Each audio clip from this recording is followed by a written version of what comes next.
This week in Retrospect. Back in '96, local ranchers have a test of the testes. 36. First it was the scrotal measurement. Is not the one. Pass up on. Then tagging. KOH 42E.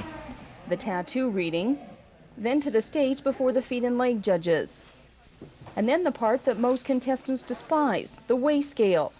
But why all the fuss? Well, because of the importance of these results for the buyer. What makes an awful difference, the bulls that go through this sale must meet a certain minimum scrotal circumference requirement. And what that means is that if the bull has minimum scrotal capacity, that the chances of that bull being highly fertile are high. If the bull is under that capacity, then that means that the chances of being fertile are low. So it has two things. It does two things for yearling bulls. It tells you what they can do at the time, and it also tells you what their future potential is. And in 2001, UFO sightings skyrocket by 2%, leaving local experts to speculate.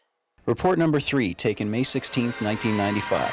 The number of people reporting UFO sightings is on the rise, up 2% from 1999. Now, could it be a millennium thing?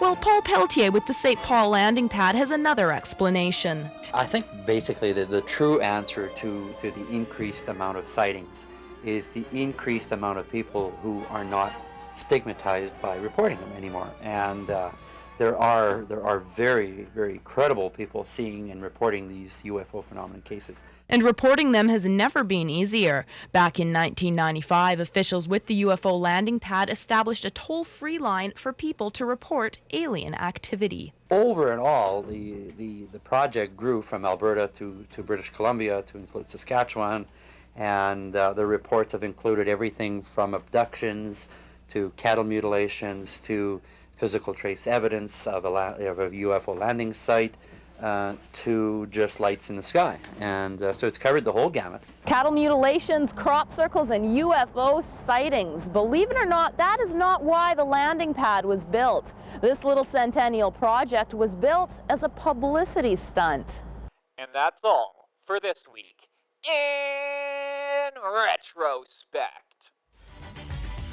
Retrospect this week is brought to you by Webb's Ford. Worth your while to drive the extra mile. Webb's Ford in Vermilion.